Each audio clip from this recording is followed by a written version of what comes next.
எல்லாத்துக்கும் வணக்கங்க. நல்லா இருக்கீங்களா? நீங்கள் நல்லா இருக்கணும் சிவபெருமான் வேண்டிக்கிறேன். எல்லா உயிரினங்களும் நல்லா இருக்கணும் சிவபெருமான் வந்து நான் வணங்குறேன். தயவு செஞ்சு இந்த ஒரு வீடியோ கொஞ்சம் பாருங்கள். பார்த்துட்டு கொஞ்சம் மனசு இலகியாவது தாய் தப்பனை பாருங்கள். அழுகு வச்சிடாதீங்க. அவங்கள அழுகு வச்சு பார்க்காதீங்க. தாய் தப்பன் வந்து போனாங்கன்னா மனசு உங்களுடைய லைஃப், உங்கள் குழந்தைங்க லைஃப் பாதிக்கப்படும். ஏன்னாங்க அந்த பெரியவங்க இனம் புரியாத வழியில் வந்து தவிச்சிட்டு இருப்பாங்க. அது எதுக்காக தவிக்கிறாங்க, எந்த நேரத்தில் தவிக்கிறாங்க யாருக்குமே தெரியாது. ஆனால் சொத்துக்காகவோ இல்லை அவங்க சொத்துக்கெல்லாம் ஆசைப்படுறீங்க. தாய் தகப்பனை கொஞ்சம் பாருங்க தயவு செஞ்சு. அவங்க எல்லாம் ஆனால் எல்லாரும் அப்படி இருக்க மாட்டாங்க. சில பேர் முடியாத கட்டத்தினால கூட அந்த அதிகமான வேலைப்பாடுகள் கம்மிடு அந்த மாதிரி இதில் கூட இருக்கிறாங்க. அதை நான் சொல்ல முடியாது.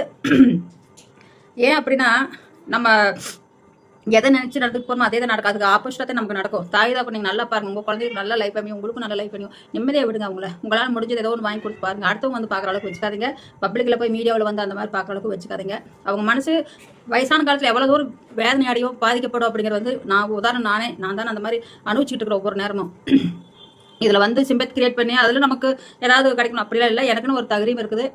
நம்ம பண்ண முடியும், நம்மளா தனியாக அதை பண்ண முடியும். ஆனால் ஒரு மைண்டு வருதுங்க, ஒரு கொஞ்சமாவது மிச்சமாச்சுன்னா காசு ஏதோ அமௌண்ட் மிச்சமாச்சுன்னா பொண்ணு கொடுக்கலாம், பேரனுக்கு கொடுக்கலாம், இப்படி தான் போகுது மைண்டு.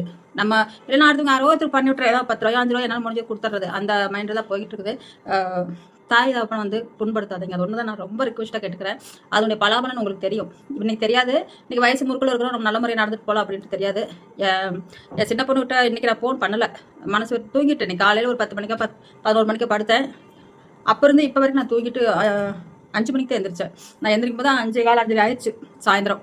அந்த மாதிரி மனசில் ரொம்ப கவலை அதிகமாக வர்றப்ப தூக்கம் நிறைய தூங்கிடுவேன். நான் சைக்காலஜி டேப்லெட் போடுறதுனால தூக்கம் அதிகமாக வந்துடும். அது எந்திரிச்சது எனக்கு என்னன்னா எந்த வேலையும் செய்யாமல் அப்படியே வீட்டுக்குள்ளே கிடக்குது.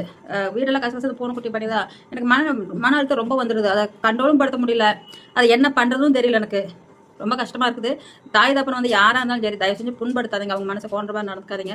இருக்கிறது உங்கள் கண் முன்னாடி கொஞ்சம் காலத்துக்கு போனதுக்கப்புறம் அதனோட வலியும் வேதனை நமக்கு தெரியும். கண்டிப்பாக தாய் தப்பன் இல்லாத ஒரு இழந்த வீட்டில் எவ்வளோ தூரம் வேதனை வரும் அப்படிங்கிறது நான் அனுபவிச்சிருக்கேன் எங்கள் அம்மாக்காக. எங்கள் அப்பா அந்தளவுக்கு இல்லை. அம்மா இருந்தனால அப்பா இறந்தப்பா அப்பா 13 வருஷமோ 10 வருஷம் வேலை ஆயிடுச்சு. அப்பா இருந்து அம்மா இருந்து இப்போ 4 வருஷம் அப்படி ஆகப்போகுது. அப்போ தெரிஞ்சுக்கல.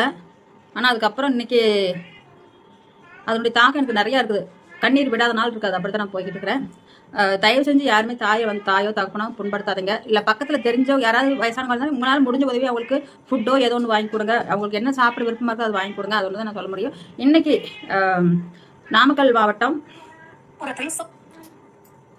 என்னடா இருடா நாமக்கல் மாவட்டம் பள்ளிப்பாளையம் அருகில் ஒரு மூதாட்டி வந்து அவங்க மகன் வந்து பெரிய பையன் சின்ன பையனை மத்தி ஒருத்தர் கோயம்புத்தூர்ல செட்டில் இருக்காரு.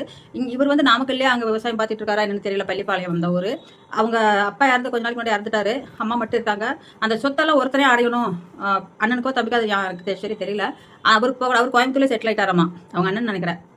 இப்போ இவர் அங்கே நாமக்கல் மாவட்டம் பள்ளிப்பாளையத்தில் இருக்கிறதுனால அம்மா கிட்ட நம்ம பார்த்துக்கிட்டோம்னா அந்த சொத்தெல்லாம் நமக்கே வந்துடும் அப்படிங்கிறதுக்காக அதை எப்படி பண்ணி வச்சுருக்கா தெரியுங்களா? தாயை போய் சங்கிலி போட்டு கட்டி ஒரு கட்டில் உட்கார வச்சு நடுக்காட்டுக்குள்ள எங்கேயோ ஒரு நடுக்காட்டுக்குள்ள பெட்ஷீட் ஆகுது எதுவுமே இல்லை. நடுக்காட்டுக்குள்ள சங்கிலி போட்டு கட்டி ஒரு நாளைக்கு ஒரு வேளை சாப்பாடு தான் கொண்டு கொடுத்துட்டு வந்திருக்காரு அந்த இடத்துல. அது எப்படியோ வீடியோ எடுத்து வைரலாகி இன்னைக்கு போலீஸில் தெரிஞ்சு இது பண்ணியிருக்காங்க. அந்த மாதிரி பண்ணாதீங்க தயவு செஞ்சு. அது கிட்டவே போக முடியலையா அந்த அளவுக்கு ஸ்மெல்லு. ஏன்னா 2 பாத்ரூம் எல்லாம் அங்கே தானே அவங்க போக முடியும், வேற எங்கேயும் போக முடியாது. தண்ணி இருக்காது, எதுவுமே அங்கே இல்லை. பார்த்து நானும் எதுவுமே அங்கே இல்லை. தயவு செஞ்சு அந்த மாதிரி இது பண்ணிடாதீங்க. பப்ளிக்காகி 4 பேர் கூட கேவலம் ஒரு பக்கம். 2வது வந்து தாயோடைய மனசு என்னமா வேதனைப்பட்டிருக்கும். நீங்கள் பிறந்த சின்ன குழந்தைல ஆகி போகிறீங்க எல்லாம் போகிறீங்க. அதெல்லாம் சகிச்சுட்டு தானே கழுவுறாங்க. அது நீங்கள் மட்டும் அப்படி கொண்டு விட்டு ஒரே ஒரு புடவை கட்டி கொடுத்து விட்டு பெட்ஷீட் கிட்ஷீட் எதுவும் இல்லாமல் அந்த இடத்துல கொண்டு போட்டு ஏதோ ஒரு நேரம் கொண்டு சாப்பாடு போட்டு வர்றீங்க. அது நாயாக இருந்தால் கூட வெளியில் எங்கிட்ட போய் பொறுக்கி ஏதோ ஒன்று சாப்பிட்டுக்கோ. அவங்க வயசான காலத்தில் உண்மையிலே சொல்கிறேன் தயவு செஞ்சு அந்த மாதிரிலாம் யாரையும் பண்ணாதீங்க. எனக்கு பார்த்ததே ரொம்ப மனசு கஷ்டமாக போச்சு. என்னடா இப்படியெல்லாம் இருக்காங்களே. நான் அதனுடைய தாக்கம் அனுபவிச்சிருக்கிறேன். பாருங்கள் இது மாதிரி யாரும் பண்ணாதீங்க. தயவு செஞ்சு கையெடுத்து கும்பிட்டுக்கிறேன். நான் எல்லா தாய் தான் யாராக இருந்தாலும் சொல்லி அவங்களை தூரம் ஒதுக்காதீங்க தயவு செஞ்சு. நன்றி, வணக்கம்.